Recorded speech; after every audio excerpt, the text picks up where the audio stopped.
The speed of sound is 340 meters per second. Depends a little bit on the temperature, about 770 miles per hour. When I speak to you, my sound reaches you with that speed. I produce a certain frequency here, certain number of oscillations per second. They reach you, your eardrum starts to oscillate with the same frequency, and you hear that tone.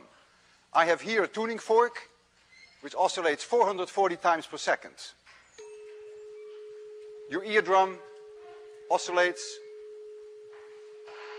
440 times per second, you hear this tone. Here I have 256 oscillations per second. Your eardrum is now shaking, going back and forth 256 times per second. If you stay where you are and you don't move, and I move these tuning forks, you will hear a different frequency. And that's what we call Doppler effect. If my sound source approaches you, you will hear a frequency f prime, which is larger than the frequency of the tuning fork. If it moves away from you, which I will call receding, then f prime equals lower frequency. For instance, I move to you a sound source, I call that a transmitter, with a speed of about 1 meters per second. Transmitter is the sound transmitter. Then, if it approaches you here, you will hear f prime, which is 1.003 times f. This 3 here is the one part out of 340 that you get an increase in frequency.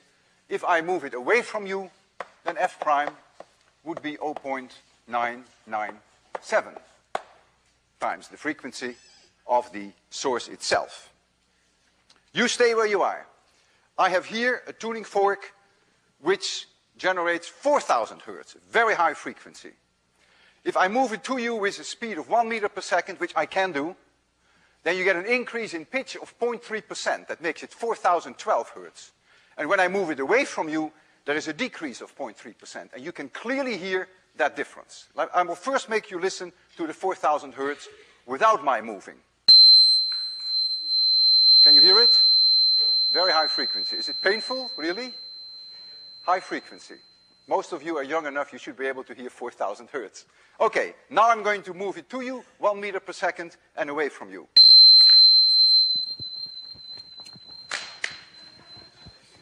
Did you hear it? Once more.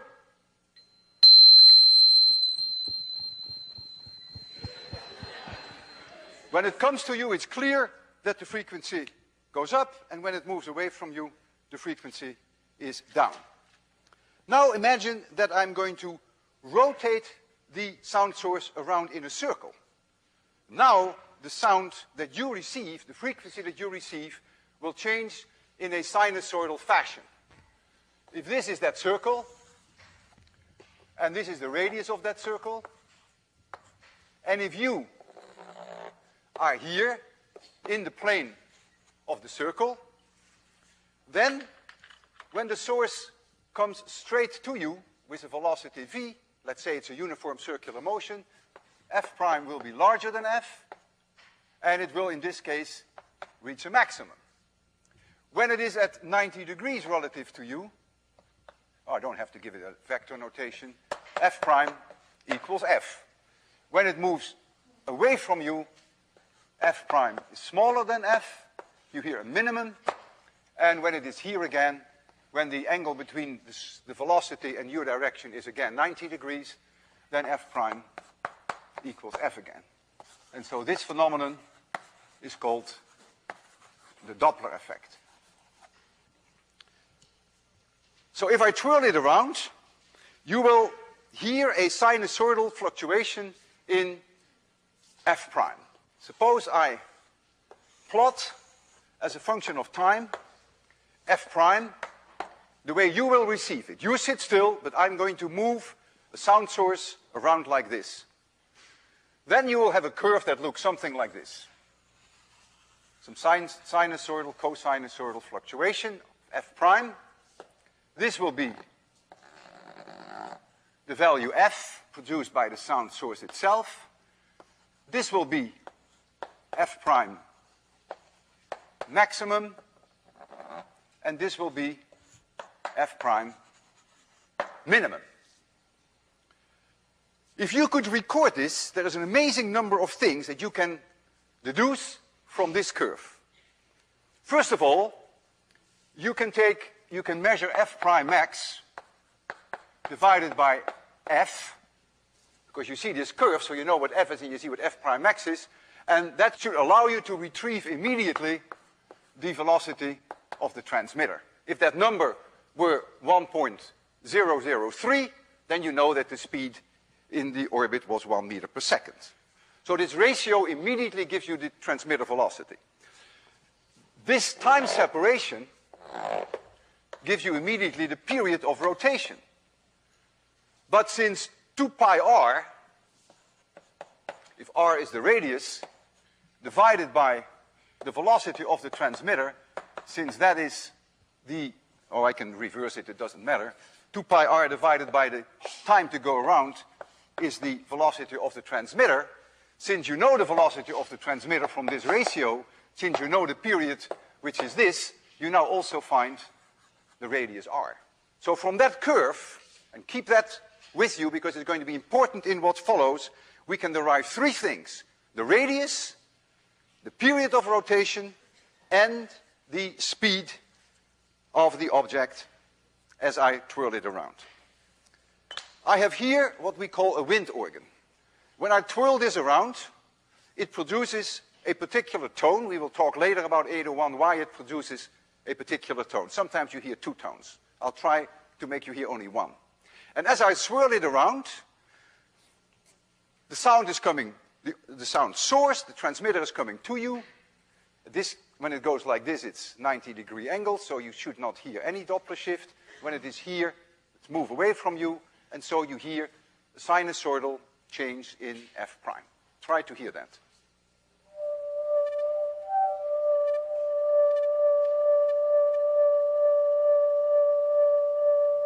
Can you hear when it's coming to you that it's higher pitched than when it's going away from you? Can you hear that? Just say no if you don't hear it. Not very clear.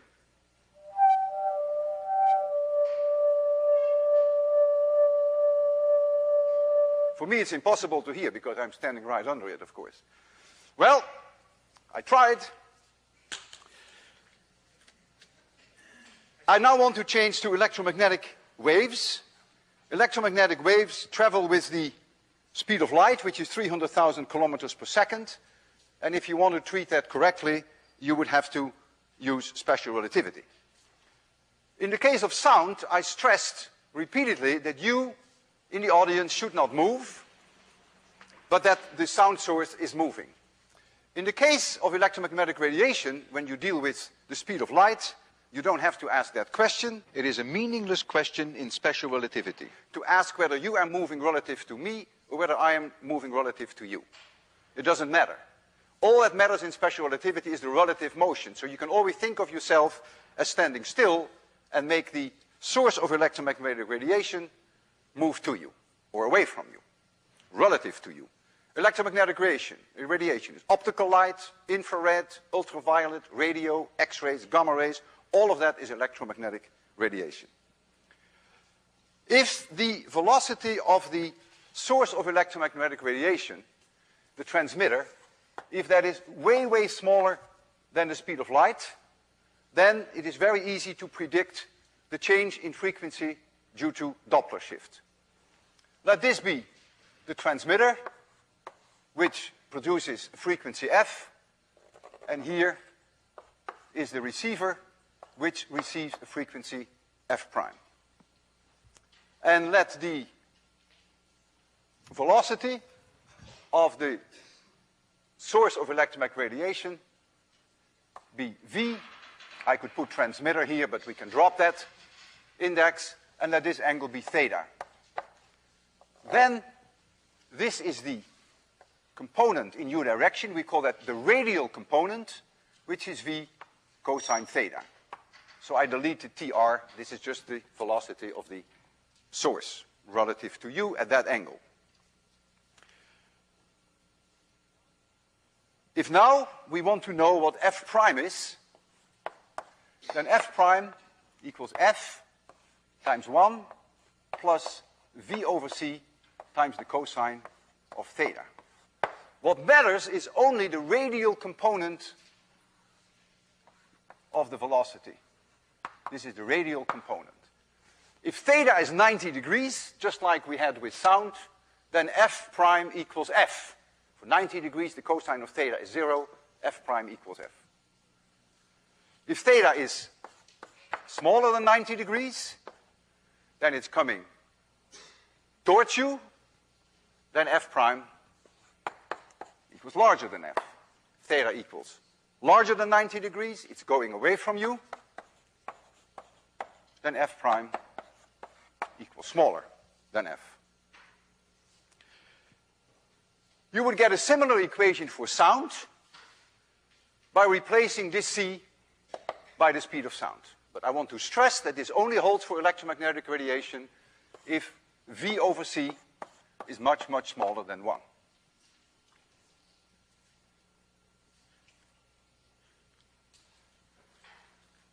Now, when we deal with sound, there is something mechanically oscillating. Something is vibrating. With electromagnetic radiation, charges are vibrating, electrons are vibrating. And they are vibrating with a certain frequency, and that means there is a certain period of one oscillation, and that period of one oscillation is, of course, 1 over the frequency. I can ask myself now the question, how far does electromagnetic radiation, how far does light travel in the time of one period, capital T? Well, it goes with the speed of light, so in capital T seconds, it moves a distance ct. And that distance we call the wavelength of electromagnetic radiation, lambda equals ct, for which you can also write c divided by f. So this is the wavelength of the electromagnetic radiation, the speed of light, 300,000 kilometers per second, the period of one oscillation, say of the electrons, and this is the frequency which you can give in hertz. I could give you a specific example. I, for instance, can take a period t of 2 times 10 to the minus 15 seconds. That would give me a wavelength of about 6 times 10 to the minus 7 meters. 6 times 10 to the minus 7 meters. And that you would experience as red light. If I make the period shorter, say 1.3 times 10 to the minus 15 seconds, I get a shorter wavelength. I get 4 times 10 to the minus 7 meters. And you would experience that as blue light. In astronomy, in optical astronomy, we cannot measure the period or the frequency of optical light. All we can measure is the wavelength. And so if I want to use this equation, then I have to replace f prime by c divided by lambda prime, and f I have to replace by c divided by lambda. And when I do that, I get the following result. I get lambda prime equals lambda times 1 minus v over c cosine theta. If this is a plus, this is a minus. Check that for yourself. You have to use the small number approximation, the Taylor expansion, namely that v over c is much, much smaller than 1. So you can see now, if the object comes to you, in other words, if f prime is larger than f, if the frequency is higher, then the wavelength will be smaller. And so let me write that down.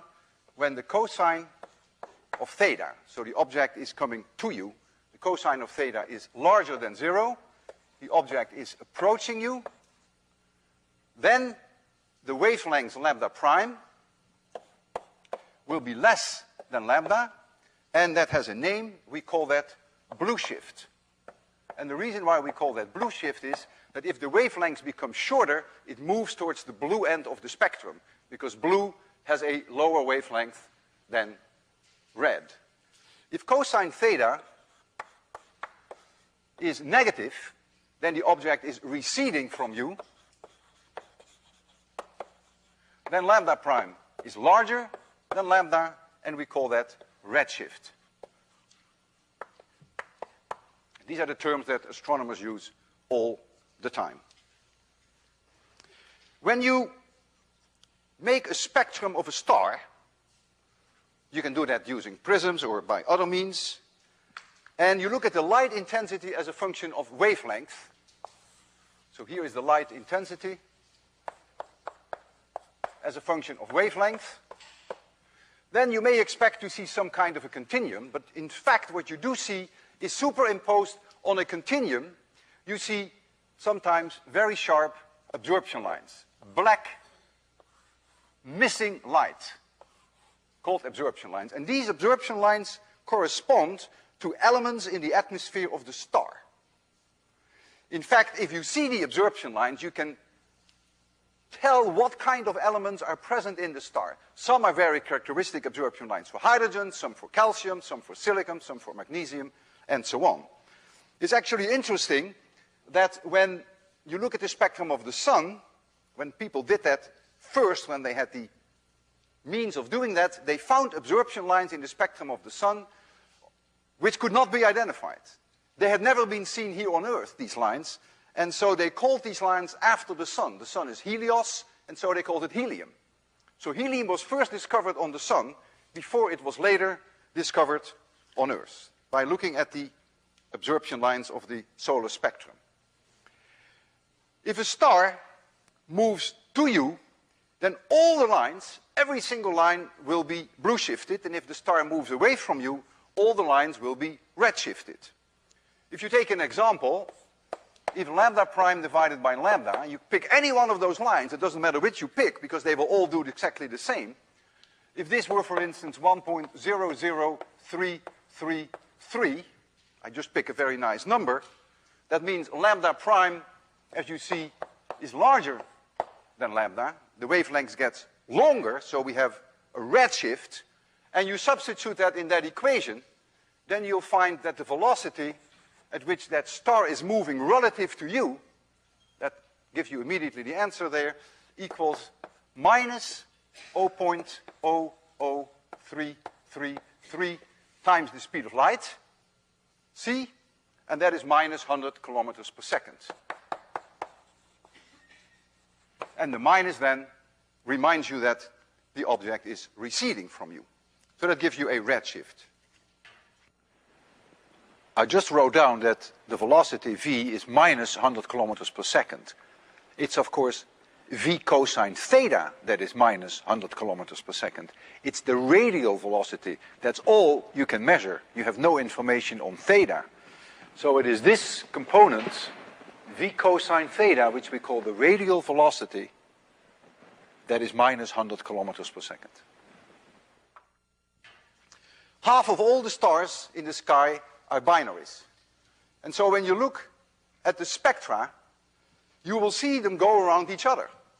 And so you in principle can measure the red shifts and the blue shifts as they go around each other.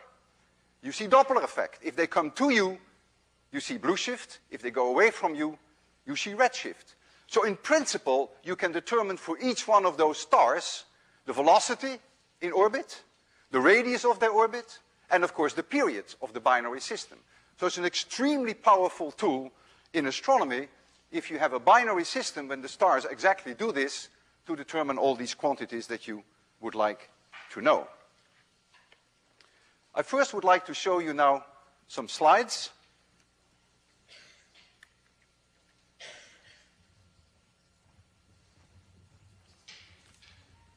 The first slide. Oh, I have to lower the screen, by the way. That would help, wouldn't it? The first slide is a spectrum made in the laboratory of hydrogen helium and calcium and sodium, it shows you emission lines, no absorption lines. These lines are produced by lamps, and the frequencies are very well known. Here you see the famous sodium yellow lines. So here's the red part of the spectrum, and there's the blue part of the spectrum. So we know these frequencies, we know these wavelengths very well. And here you see the spectrum of the sun with all these absorption lines that I mentioned to you, plastered with absorption lines, and each of them can be identified. These are due to calcium, iron, hydrogen, and so on. Here is the blue part of the spectrum, here's the green part, and here is the red part of the spectrum. And here you see the basic idea behind a binary system. Suppose you have a binary system that only one star is visible and the other one is invisible. And the one star shows you 3 clear absorption lines. Then as the star moves around the center of mass, you see that all these lines drift in unison. And out of this information, you get the radius, the velocity, and the period, assuming that you are on Earth in the plane of the orbit of the stars. If you have a binary system whereby both stars are visible, so you get the spectrum of both stars, then you'll see the Doppler shift of both stars in the spectrum. Here we have a simple case that we only have 2 absorption lines, not to confuse the issue. And so in the case of one star, the shift will be towards the left of the 2 lines, but the other star, the shift will be to the right. Because if you have a binary system, when one star comes to you, the other star goes away from you, and vice versa. So now you're very lucky. Now you have an ideal situation that you can find for both stars the radius of the orbit, the velocity in orbit, and the period for each star, which of course is the same for both. And here you see real data. You see here, first of all, the emission lines which are measured in the laboratory that I just showed you. They're always done simultaneously with the measurements. You always must be sure that you have a good calibration of your wavelength. And this spectrum A, the top spectrum, is of a star, a binary system that has a period of 20.5 days. And you see here single lines, if you have good eyes. That means at this very moment, both stars move relative to you at angles of 90 degrees, so you don't see any Doppler shift. But now look here, later in time, you see that this line has split in 2 lines, and this one has also split in 2 lines. Clearly, one component is coming to you, and the other component is moving away from you, and so you get all this useful information in astronomy by making the Doppler shift measurements of binary systems.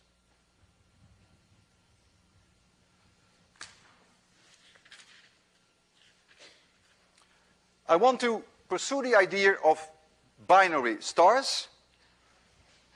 They give us not only the information that we want regarding the orbit, but there is even more that we can get out of it, which is even more exciting.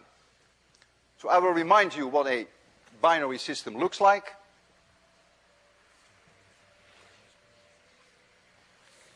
Remember the second exam. I'm sure you will never forget that second exam, and maybe never forgive me for that.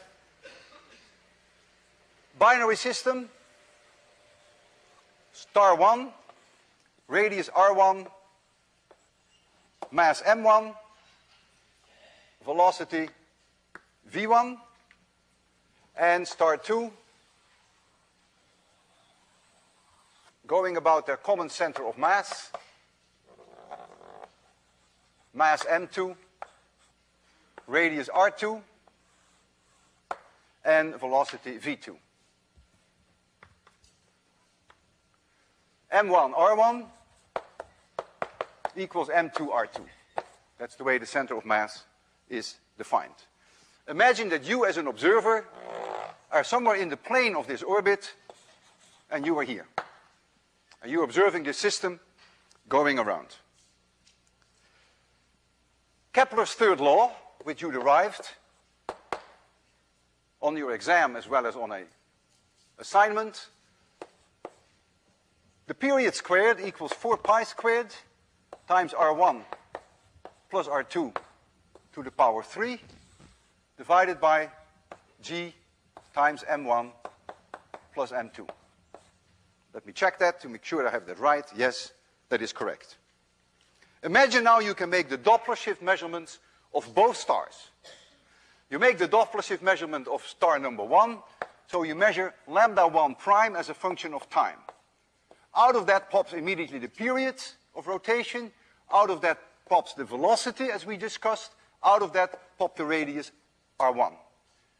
And now you measure the Doppler shift of star 2 as a function of time. Out of that pops the period, which of course better be the same. Out of that pops its velocity in orbit, and out of it pops its radius. All these things come out of the Doppler shift measurements. But if you know R1 and you know R2, then you also know R1 plus R2. So you know this part in Kepler's third law. Since you also know the periods, you can find what M1 plus M2 is. So now you get an extra bonus. You know now what the sum of the mass of the two stars is in the binary system. But you also know that M1R1 is M2R2. So now you have two equations. You know what M1 plus M2 is, and you know this equation, and you can solve for M1 and M2, which is an amazing thing when you come to think of it. So we finally end up with the mass of star 1 and the mass of R2. All this comes out of Doppler shift measurements. The velocities, the radii, the periods, and even the masses of these objects. Now, if you as an observer on Earth are not exactly in the plane of the orbit, then the situation is a little bit more complicated, and I will not discuss that here today, because in principle, it doesn't affect the idea behind Doppler shifts, but for astronomers it is very important. It's really a nuisance, but I will not discuss that in any detail. I want to discuss a fascinating application that we have in X-ray astronomy, namely we have X-ray binaries. What is an X-ray binary? Well, it is a binary system. This is a star not unlike our sun, has a certain mass, has a certain radius, and it is in orbit, let's say, with a neutron star, even though it could be a black hole. But for now, let's just assume it is a neutron star.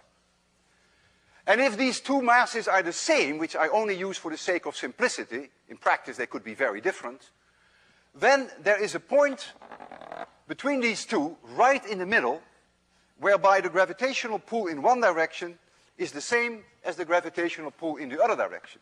And we call that the inner Lagrangian point. In other words, if you were there, the neutron star would pull at you with exactly the same force as the other star. So you wouldn't know where to go. If this inner Lagrangian point lies below the surface of this star, that means if the stars are a little closer than I have drawn them here, then the matter of this star will fall towards the neutron star. Because the pull in this direction is then larger than the pull in this direction. Now, of course, this system is a binary system. They go around in the plane of the blackboard, say, and so this matter cannot fall radially in, but it will fall in and spiral in and forms what we call an accretion disk around the neutron star. This is called the accretor, and this is called the donor. There's mass transfer from the donor to the neutron star. Oops, I just noticed I misspelled the word accretion. There is an R in accretion. And as that occurs, there is a tremendous amount of energy that is released. I want to blow up the neutron star. Very simple 801 considerations now. What comes is extremely pedestrian. This is the mass of the neutron star. And this is the radius of the neutron star. And I take a little bit of matter, m, and I drop it from a large distance onto the neutron star. At what speed will that little piece of matter reach the neutron star? You should almost be able to close your eyes and give me that answer right now. The kinetic energy, when it reaches the neutron star, equals 1/2 m v squared. That is the speed at which it will crash onto the neutron star. And that must be m neutron star g divided by the radius of the neutron star. You always lose your m. And so you'll find that the speed at which it reaches the neutron star is the square root of 2 m neutron star times g divided by r neutron star. You should remember this equation. This was the equation that we had for escape velocity. If you are here and you go back to infinity, you need exactly that speed. So if you fall in from infinity, that is exactly the speed at which you reach the neutron star. It should obviously be the same number. And you don't really have to be infinitely far away. You just have to be much further away than the radius of the neutron star. When this matter crashes onto the neutron star, the kinetic energy that is released is 1/2 mv squared. It is converted to heat. And to give you some feeling for the incredible power of a neutron star, if you make this little m as little as 10 grams, think of it as a pretty full-size marshmallow, and you throw a marshmallow from a large distance onto a neutron star, the energy that is released is comparable to the atomic bomb that was used on Hiroshima. A 10-gram object thrown onto a neutron star, the reason being that this velocity becomes enormously high. If you put in for the neutron star a mass of about 3 times 10 to the 30 kilograms, and you take for the radius of the neutron star about 10 kilometers, you will find that that velocity becomes about 2 times 10 to the 8 meters per second, which is about 70% of the speed of light. And because of this enormous speed, 1/2 mv squared is horrendously high. It is a conversion of gravitational potential energy to kinetic energy, and then ultimately to heat. Now, nature is transferring mass at an extraordinarily high rate in many of these binary systems. There are at least some 100 or so that we know in our own galaxy. The mass transfer rate, which I call the MDT, so that is the transfer rate from the donor onto the neutron star, that transfer rate is roughly 10 to the 14 kilograms per second. There's an horrendous mass transfer rate. You can calculate by multiplying it with 1/2 v squared how many joules per second are released in the form of kinetic energy. That means in the form of heat. And I call that the power of that neutron star. And that then, for this mass transfer rate, that's about 2 times 10 to the 30 joules per second, which is watts. And that is about 5,000 times larger than the power of our own sun. But the temperature of this neutron star, because of this enormous amount of energy release, the temperature would reach values of about 10 million degrees Kelvin. And at that high temperature, the neutron star would emit almost exclusively X-rays. You and I are very cold bodies, only 300 degrees Kelvin. We radiate electromagnetic radiation in the infrared part of the spectrum. We have warm bodies. When you hold someone in your arms, you can feel that. If I would heat you up to 3,000 degrees Kelvin, you would become red hot. And we could turn the light off and I would see you. You're just emitting red light. If I would heat you up to 3 million degrees, you would start to begin to radiate in X-rays. You may not like it, but that's a detail, of course. So I want you to appreciate the fact that the kind of radiation that you get depends strongly on the temperature, and at 10 million degrees, you're dealing almost exclusively with X-rays. So these binary systems are very potent sources of X-rays. The neutron stars rotate around. We discussed that earlier, conservation of angular momentum. And they have strong magnetic fields. The matter that falls onto the neutron star already heats up during the infall, because there is gravitational potential energy released. And so the matter is so hot that in general it's highly ionized. And highly ionized material cannot reach a magnetic neutron star in all locations that it prefers to do so. In 802 you will learn why that's the case. However, the matter can reach the neutron star at the magnetic poles. And so what you're going to see now is you're going to have a neutron star with magnetic poles So the matter streams in onto the magnetic poles, which give you two hot spots. And if the axis of rotation doesn't coincide with the line through the two hot spots, if the neutron star rotates, you're going to see X-ray pulsations. When the hot spot is here, you will see X-rays, and when the hot spot is here, you will not see X-rays. And so we observe from these systems X-ray pulsations. Now, think of the following. The X-ray pulsations are a clock. It is the clock of the rotating neutron star. If the neutron star in a binary system, because they always are in a binary system, these X-ray binaries, if it's coming to you, you see Doppler shifts. The ticks of the clock come a little closer together. If the neutron star moves away from you, the ticks of the clocks are a little bit further apart. That is exactly what Doppler shift is all about. So by timing the pulses of the X-rays, you can get a handle on the Doppler shift of the neutron star. That means you can get the speed of the neutron star, you can get the radius of the orbit, and you can get the period, just like we discussed before. But now you take an optical, the X-ray observations, by the way, have to be made from outside the Earth's atmosphere, because X-rays are absorbed by the Earth's atmosphere. Now you take an optical telescope and you look from the ground, and now you see the optical spectrum of the donor. And what do you see in the donor? You see these absorption lines. And as the donor moves around the center of mass, these absorption lines move back and forth. The Doppler shift of the donor. So you know the velocity of the donor, you know the radius of the donor, not the radius of the donor, you know the radius of the orbit, and you know the period. So now you have a situation that I just described earlier, that you have the Doppler shift of both objects. And remember, I told you that you also get the masses. You get the mass of the donor and the mass of the accretor.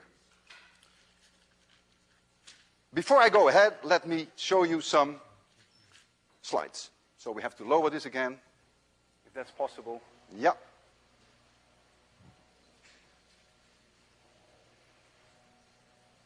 I want to show you an artist's conception of such a binary system.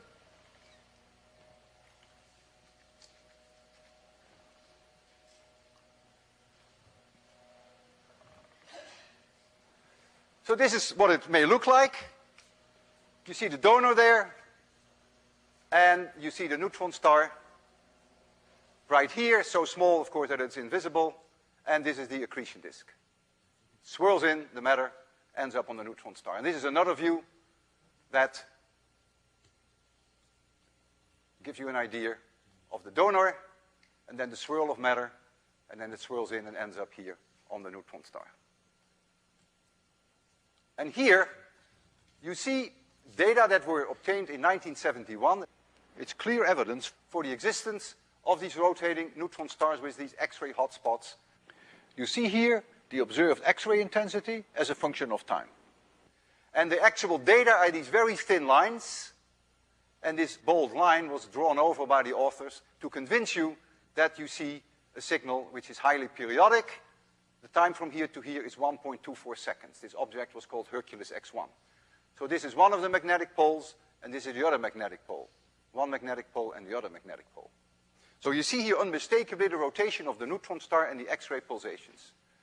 Here you see data from the same object, but now the time scale is very different. From here to here is 1 day. This is 2 days. And when you look at this data alone, forget this for now, notice that you see the source is active in X-rays. The 1.42 second oscillations you cannot see, of course, anymore because the time scale is different. But notice here, there are no X-rays at all. 1.7 days later, no X-rays at all. 1.7 days later, no X-rays at all. And so what you're looking at here are what we call X-ray eclipses. When the neutron star moves behind the donor star, all the X-rays are absorbed by the donor star, and you get X-ray eclipses. In other words, you get independently from the Doppler shift, you also get the period of the orbit by the X-ray eclipses. And this really changed our whole concept of astronomy, the existence of these neutron star binaries. And now comes a part, what are the masses of these objects? I already alluded you to the idea of the possibility that there may be black holes. All the mass measurements that have been done to date of these neutron stars, where you see the pulsations, all of them are very close to 1.4 solar mass. And there's a good reason for that. That's not an accident. In 1930, the physicist Chandrasekhar predicted that white dwarfs could not exist if their mass is larger than 1.4 solar mass. It was a quantum mechanical calculation for which he received in 1983 the Nobel Prize. Remember, we discussed white dwarfs earlier. A white dwarf has about a radius of 10,000 kilometers, about the same as the Earth. And imagine that you have a white dwarf, and you add matter to the white dwarf, and you pass the 1.4 solar mass mark, then the white dwarf will collapse and becomes a neutron star.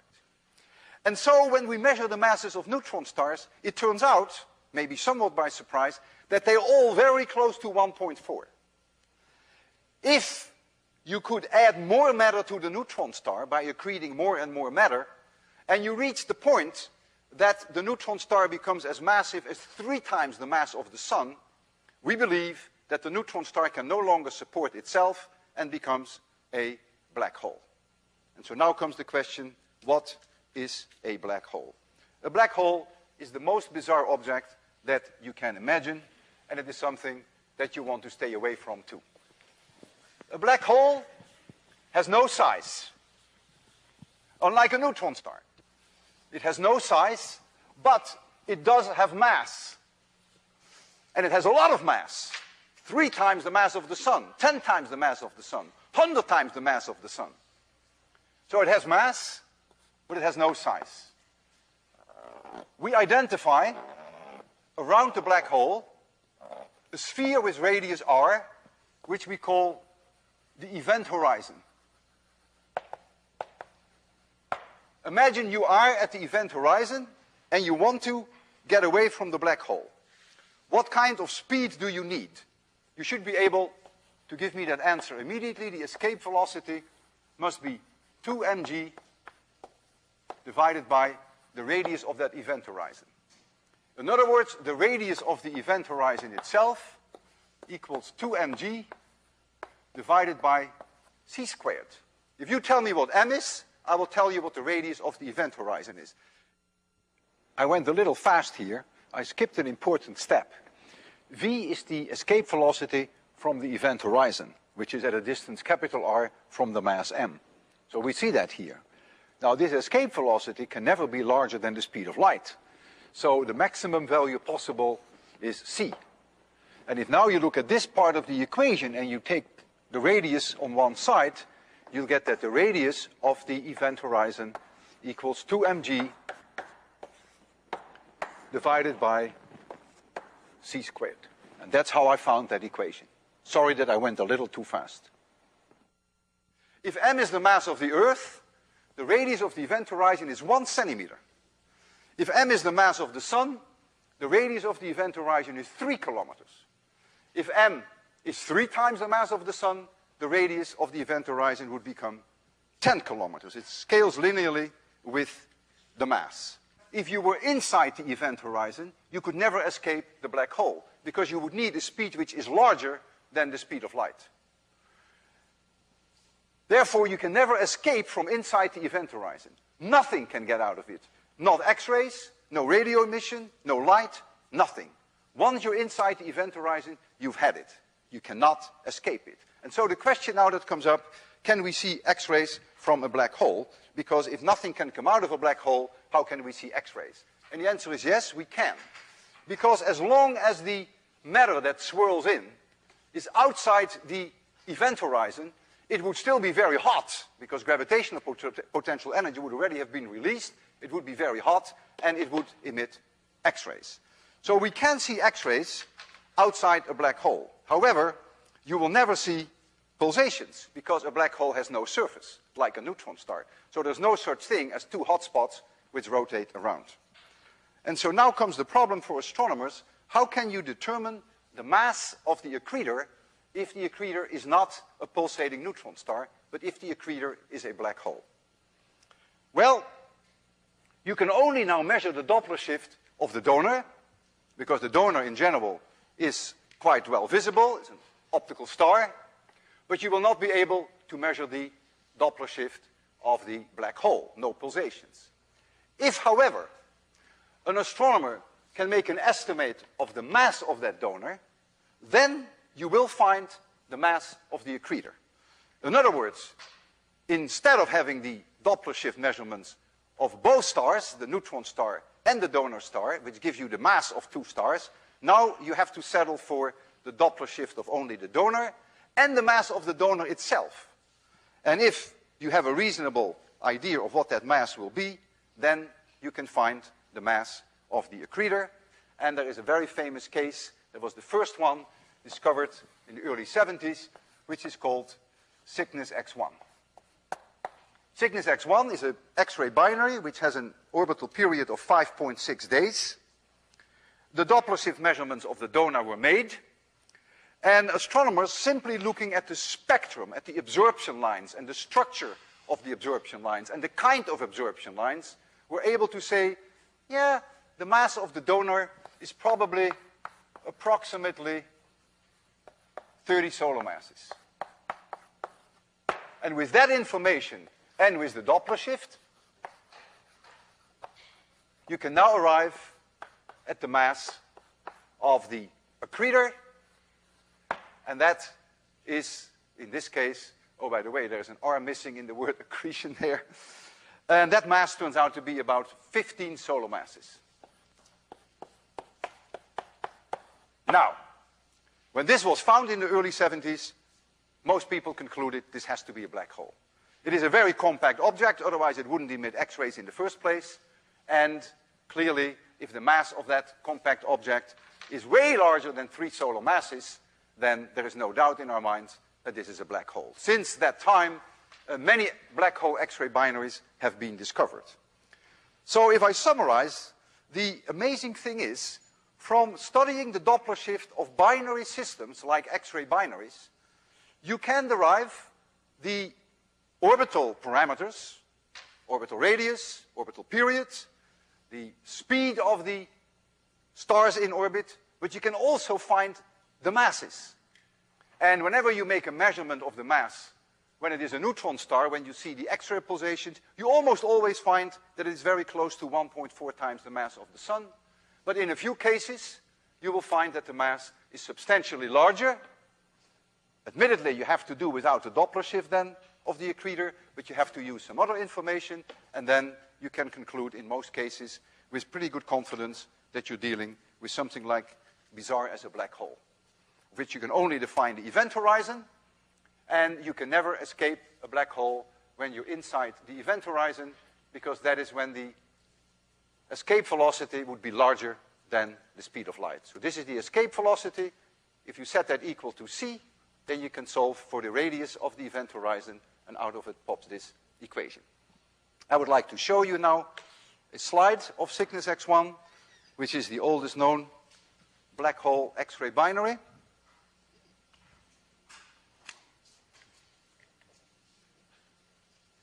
I have to lower the screen.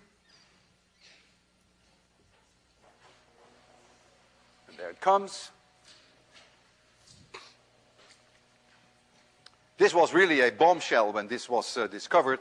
I still remember reading that first publication. 2 people discovered this independently, by the way. They came independently to the same conclusion. It's Tom Bolton and it was Paul Merlin. 2 independent groups.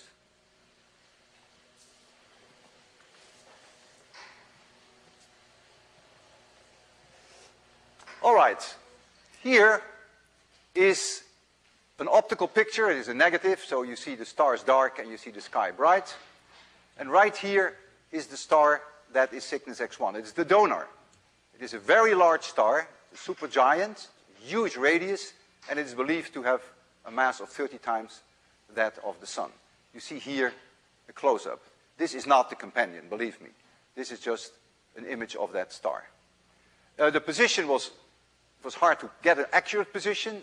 Various groups made a major contribution to finding the position. One of the rocket flights of MIT found a position that is quite precise, and there was no doubt later, when the orbital period was found of 5.6 days, there was no doubt that this was the X-ray source. And so this is a system whereby you can only see the donor in the optical light. You can measure the Doppler shift of the donor, And by looking at the spectrum of this star alone, you come to the conclusion that the mass must be about 30 solar masses. And then you can argue that the invisible X-ray source must be a black hole.